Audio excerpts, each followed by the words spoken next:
क्या RR की किस्मत बदल पाएंगे? आरपी सिंह की बात कर रहे हैं? नहीं, रियान पराग की बात कर रहे हैं। कि न्यू यंग कैप्टन नई अप्रोच के साथ गए हैं फिर राजस्थान वाले। बिल्कुल। यशस्वी जायसवाल, आपके रियान पराग और एक और थे या Dhruv Jurel, core Indian team. Core Indian team. और इन तीनों के बीच में बात हो रही थी कैप्टन कोई भी बने, दूसरा जो है वो उन्हें सपोर्ट करेगा। कहने को तो करेगा, हाँ मतलब कहना तो यही बनता है। कहने को तो करेगा। तो हाल फिलहाल तो रियान पराग जो है वो कैप्टन बन चुके हैं। एक आरजे चले भी गए हैं। कौन? रविंद्र जडेजा। ओए आरजे आए हैं, सॉरी आरजे आए हैं। आरजे आए हैं और एसएस चले गए हैं। आरपी कैप्टन आरजे आए हैं तो ये team RP RJ.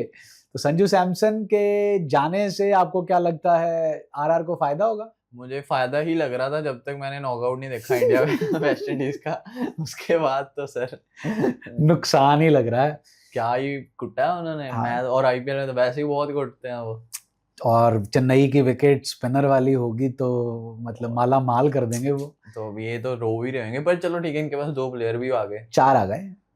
4 Ravindra Jadeja bowling batting. हाँ जी और केड़ा कुरन है, सैम करन जो है वो बॉलिंग और बैटिंग। बैलेंस बना लिया इन्होंने, मतलब उनको निकाल के अब बैलेंस बन गई इनकी टीम। बैलेंस बन गई है। और देखिए, जब आप एक टीम के साथ इतने साल से जुड़े रहते हैं ना, तो दोनों पार्टीज को चेंज चाहिए ग्रो करने के लिए, इनको भी और उनको भी। अगर सैमसन की बात करें, अगर वो थाला की टीम में खेलेंगे तो मेरे हिसाब से उनकी और पर्सनल ग्रोथ जो है, मतलब वो उनका टाइम आ चुका है, तो वो और फायदा होगा उन्हें। हाँ जी, वो मतलब गाइडेंस देते रहेंगे विकेट कीपिंग का भी और ये भी। और मैं कहूँगा सैम करन को भी फायदा, क्योंकि चेन्नई में उन्हें मैचेस ही नहीं मिलते थे इतने।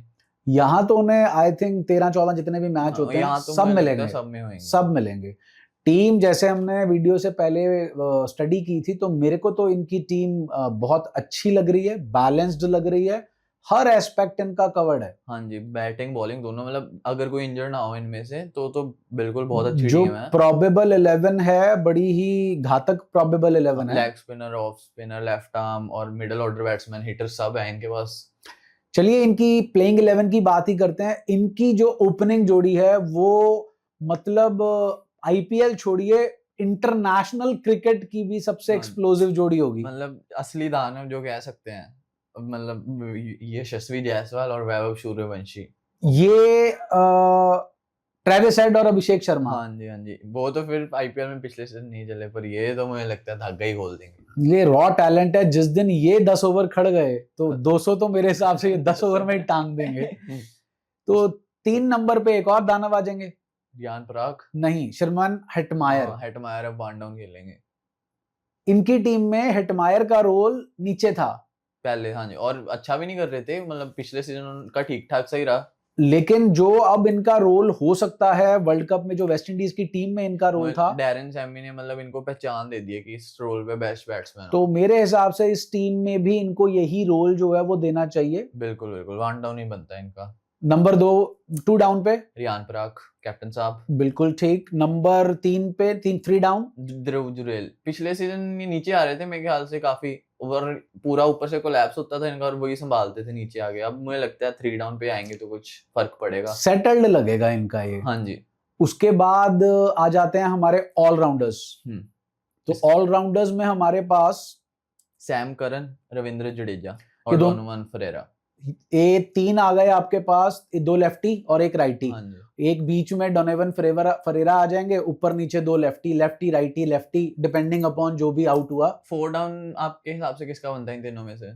4 डाउन इन तीनों में से डिपेंड करता है सिचुएशन कैसी है। अगर तो आपको इनिंग्स बिल्ड करनी है तो फिर रविंद्र जडेजा, और अगर आपको बिल्कुल ही ताबड़तोड़ जाना है तो फिर मैं फरेरा को रखूंगा। और अगर थोड़ा मुझे लगता है सैम करन है, उनको एक्सपीरियंस काफी है इस पोजीशन पे खेलने का, तो वो भी कर सकते हैं। वो भी आ सकते हैं। मतलब ये हॉर्सेस फॉर द कोर्सेज है, उस टाइम मैच की सिचुएशन जो बैठेगी।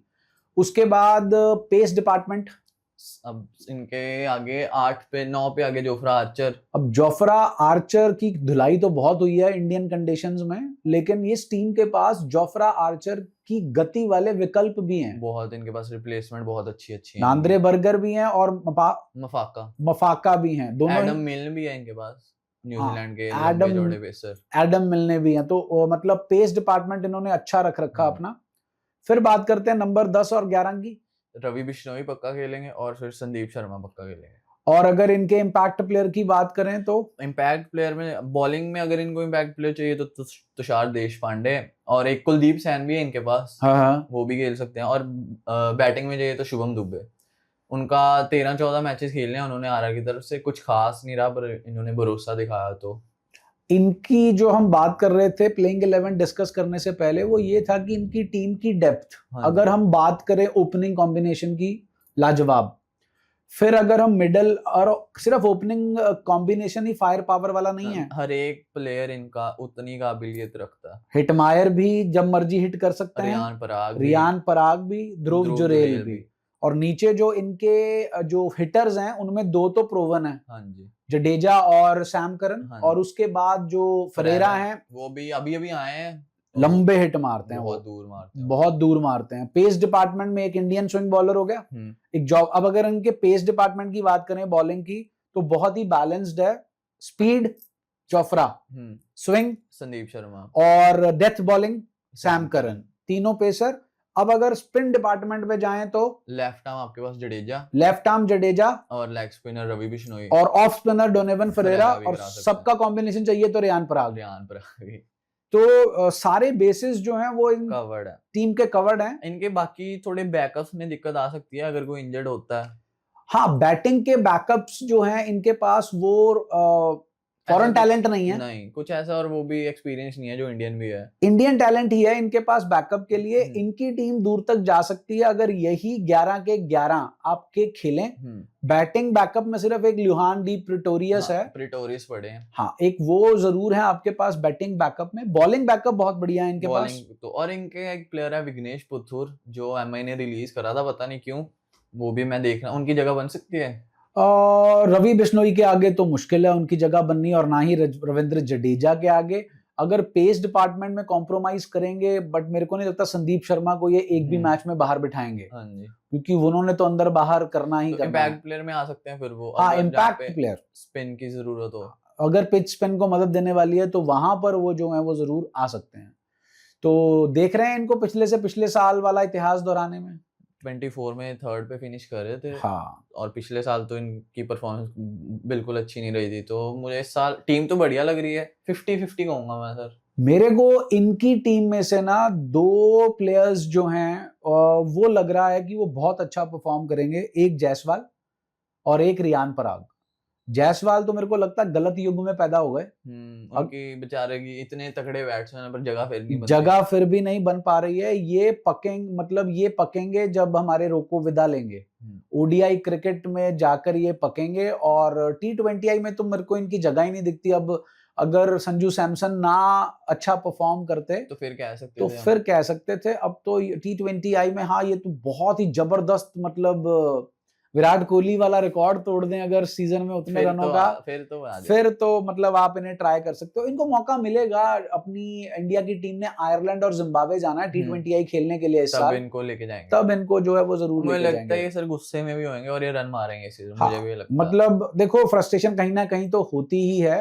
तो इनका चलना और एक रियान पराग का चलना जो है, रियान पराग को मैं इसलिए देख रहा हूं कि रियान पराग आपको एक तो स्पिन देंगे, और ये जो शॉर्ट बॉल पे फंसते नहीं हैं, इनके जो शॉर्ट बॉल पे शॉट्स है ना, पुल शॉट्स वगैरह, तो ये हमें जो बाहर की कंडीशंस हैं उनमें ऐसा प्लेयर जो है हमारे काम आ सकता है, ना सिर्फ T20I में बल्कि ODI सेटअप के अंदर भी। तो इस साल देख रहे हैं इन्हें टॉप 4 में?